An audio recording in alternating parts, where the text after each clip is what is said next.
बिस्मिल्लाहिर्रहमानिर्रहीम, अस्सलाम वालेकुम। सबसे पहले हुकूमत सिंध और वज़ीर आला सिंध का शुक्रिया कि उन्होंने आलमगीर वेलफेयर ट्रस्ट के पास पिछले तकरीबन 1.5 साल से PCR टेस्ट हुकूमत सिंध के ताउन से बिल्कुल फ्री आलमगीर वेलफेयर ट्रस्ट हज़ारों लोगों के कर रहा है।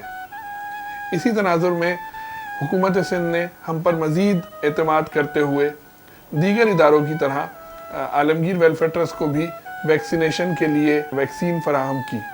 अल्हम्दुलिल्लाह अवाम में आलमगीर वेलफेयर ट्रस्ट का जो एतमाद है उसके हवाले से जो वैक्सीन 25 दिन के लिए आलमगीर वेलफेयर ट्रस्ट को दी गई थी वो सिर्फ 1 हफ्ते में ख़त्म हो गई है।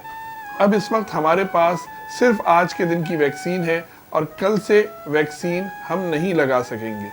मेरी वज़ीर आला सिंध सैयद मुराद अली शाह साहब से और ख़ास तौर पर सिंध की वज़ीर सेहत डॉक्टर अज़रा फजल पेचो से इंतहाई मुअद्दिबाना अपील है कि बराए करम आलमगीर वेलफेयर ट्रस्ट में वैक्सीनेशन का अमल डिसकंटिन्यू होने से बचाएं और हमें फौरी तौर पर वैक्सीन फराहम करें। अगर हमें वैक्सीन नहीं मिली तो हम कल से वैक्सीन लगाने से कासिर होंगे।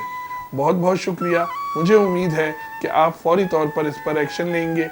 इस हवाले से आलमगीर वेलफेयर ट्रस्ट अपने फंड से लाखों रुपए खर्च करके ये वैक्सीन लगा रहा है और हुकूमत सिंध का हेल्पिंग हैंड बन रहा है।